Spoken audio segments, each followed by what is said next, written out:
So your presentation today was on resilience.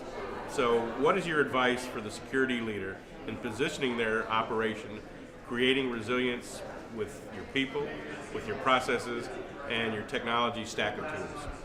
Yeah, I think, like I tell my folks, before you do anything, you have to have the strategy before the technology, before the processes and all that. So I think the first thing is determine what the gaps are so you can develop a coherent strategy as to where you want to go. Sort of parallel with that is the people issue. So vet the folks that you have and determine, strengths, weaknesses, blah, blah, blah, and then, who are the leaders that can get you to where you want to go, and do you need to also broaden the diversity of your group, and diversity in the widest sense, in terms of skills and backgrounds and thinking.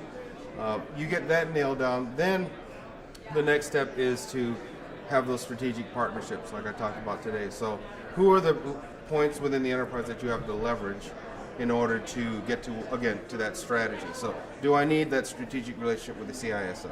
Do I need the strategic relationship with the C-suite, with international business leaders?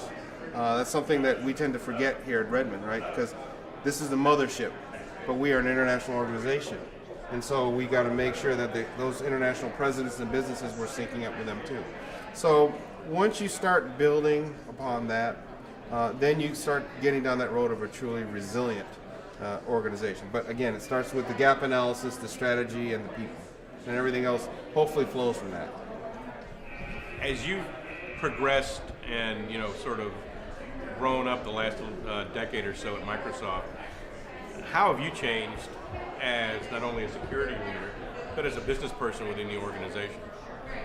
Well, for me, I can see that whereas 11 years ago, especially when I was running the EP program, it was more tactical than anything else. Certainly there was some strategy involved in it, but a lot more of the tactical issues. And before we had built the solutions that we have, certainly there was more of a tactical element to it because we couldn't leverage the tools to get a lot of stuff done. Now I find myself more strategic. My days are spent on strategy development, people development, working with my peers throughout the enterprise on different issues, and some of them having nothing to do with security, just some business things. I think also for me, there's been more of an appreciation of what the enterprise does. For a couple of years, it was all security. And then, forcing yourself to get out of your silo and understanding what and I'm still learning about the business because our business is morphing as we speak at Microsoft. But I certainly see myself more strategic. I see our business more strategic. I see my next generation of leaders as being more strategic, as well they should be. And that, to me, that's been the biggest sort of paradigm shift, at least for me.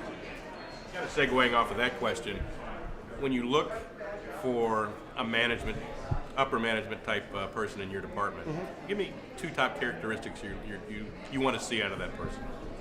Well, certainly the competency has to be there. I mean, at the end of the day, the person, he or she, has to be able to do the job. And sort of parallel with that, they have to be strategic thinkers. They have to understand tactical stuff, but they have to think strategically. The other piece of that is more of an attitudinal kind of thing.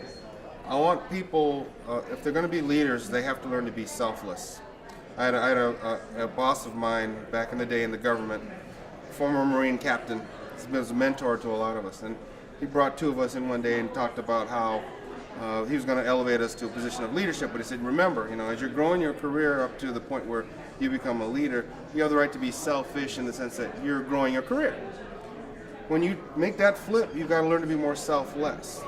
You don't think about your career any less, but you think about your troops more. And so what I want from an attitude perspective is that in my leaders. Anybody I bring on and invite into that circle of my leadership team, they got to have that aspect of it, to take care of the troops first and have that strategic mindset. Very good. So the Microsoft Global Security strategy, you're helping shape the next generation of security, obviously.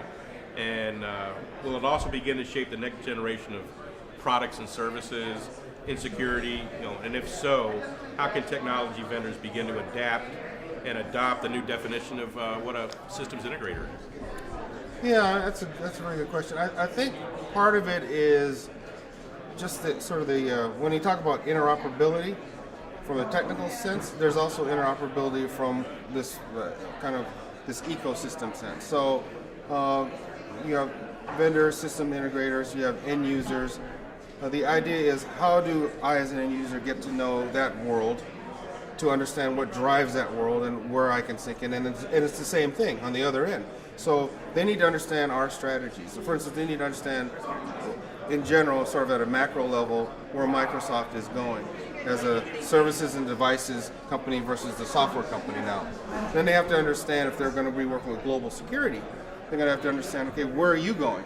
First of all, how do you guys fit into that overarching macro strategy? And then how can we, in the integrated community, in the vendor community, how can we help that? And so I've told a lot of my vendor partners over the years that the best ones are the ones that really take the time to get to know our strategies and what drives us. Understand you got to make a profit. Understand you're trying to sell services, and that's great. But get to know who we are. We'll get to know who you are, and then we'll hopefully find that happy medium. So sustainability and survivability is definitely a symbiotic relationship. Absolutely.